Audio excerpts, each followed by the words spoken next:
దాన్ని చూసుకుంటా మస్తు సంబరపడతారు పోరలు. ఎప్పుడు ఎర్ర బస్సులనేనా ఎయిర్ బస్సులో తిరగాలని కాయిష్ పడతోళ్ళు బొచ్చెడు మంది. ఇక రాత్రిపూట ఇటు చందమామ అటు సుక్కలు చూస్తుంటే మస్తు అనిపిస్తుంది. అబ్బా ఓ పారి మనం కూడా ఆడికి పోతే బాగుండు అనుకుంటారు. కారో బస్సో కట్టుకొని పోతానికి కుదరదు కదా, రాకెట్ ఎక్కాలి, సపరేట్గా చదువు చదవాలి. అట్లా సుతా అంత అలకటి పని కాదు.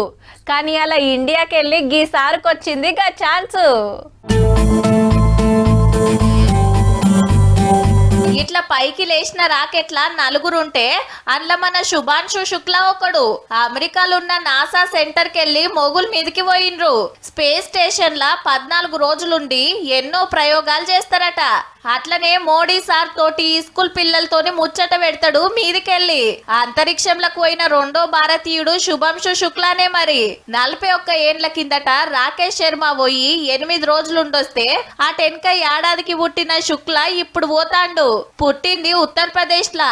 కార్గిల్ యుద్ధం చూసి దేశం కోసం ఏదన్నా చెయ్యాలనే కాయిష్ తోటి ఇండియన్ ఎయిర్ ఫోర్స్ లో షరీక్ అయి 2000 గంటలు ఎన్నో విమానాలు నడిపిన సీనియరు. ట్రైనింగ్ మీద ఇస్రోలకు వచ్చి ఈ అలగి కార్యం 28 గంటలు ప్రయాణం చేసి భూమికి 400 కిలోమీటర్ల దూరంలో ఉన్న అంతరిక్ష కేంద్రంలోకి ఎంటర్ అవుతారు. నేను ఒక్కడనే పోతలేను, 140 కోట్ల మంది భారతీయులతోటే ఉన్నా అని మీదికెళ్ళి ఓ సందేశం పంపిండు.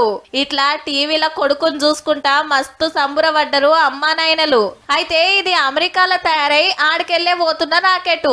ఇంకో 2 ఏండ్లకు మన గగన్ యాత్ర షురూ కాబోతుంది కదా. అందులో మీదికి పోయే నలుగుట్ల శుక్లా సార్ కూడా ఒక్కడు. ఓ ట్రిప్ ముందే పోతుండు కాబట్టి ఇంకింత అనుభవం సంపాదించినట్టే. మన దేశం తరపున ఇంత గొప్ప కార్యానికి దిగిన శుభాంశు శుక్లా టీం కు అంతా శుభమే జరగాలని అందరం కోరుకుందాం.